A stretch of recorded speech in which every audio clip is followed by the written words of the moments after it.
মহান আল্লাহ তাআলা সূরা নূরের 21 নং আয়াতের মধ্যে ইরশাদ করেন, আউযু বিল্লাহি মিনাশ শাইতানির রাজীম, বিসমিল্লাহির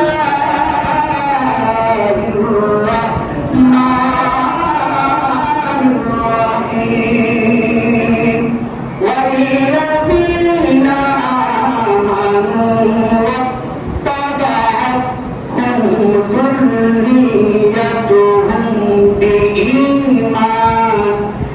বিঈমানিন আলহাকনা বিহিম যুররিয়্যাতাহুম ওয়া মা আলাতনাহুম মিন আমালিহিম শাইআ।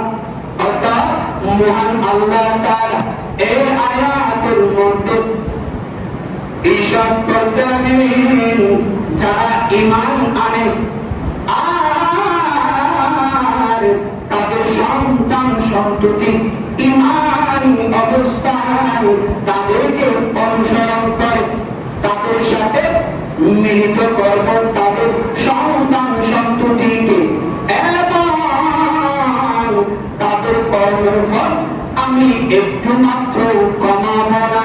কিছু আওয়াজ বলুন না সুবহানাল্লাহ। অর্থাৎ আমরা যারা আপনজন হারিয়ে ফেলেছি, আমাদের আপনজন যারা চলে গেছে, আমরা যদি দুনিয়ার মধ্যে যদি ভালো কাজ করি, হক হালাল মোতাবেক জীবন যাপন করি, তাহলে মহান আল্লাহ তাআলা তাদের সাথে আমাদের আবার মিলিত করবেন। কিছু আওয়াজ বলুন না সুবহানাল্লাহ। আমরা অনেকে চিন্তা করি যে আপনজনদেরকে চিন্তা করি, মা বাবা, ভাই বোন, ছেলে মেয়ে, স্বামী স্ত্রী, যে আপনজন যাদেরকে হারিয়ে ফেলেছি, যে আমরা চিন্তা করি যে আবার তাদের সাথে দেখা হবে। মহান আল্লাহ তাআলা বলতে লাগলেন, সম্ভব যদি তোমরা দুনিয়ার মধ্যে ভালো কাজ করো। কিছু আওয়াজ বলুন না সুবহানাল্লাহ। আমরা যদি দুনিয়ার মধ্যে যদি ভালো কাজ করি, আমাদের আপনজন যারা মারা গেছে, তাদেরকে আমরা হারিয়ে ফেলেছি, তাদের সাথে মহান আল্লাহ তাআলা আবার সাক্ষাৎ করাই দিবেন, দেখা করাই দিবেন। কিছু আওয়াজ বলুন না সুবহানাল্লাহ। কত খুশির সংবাদ!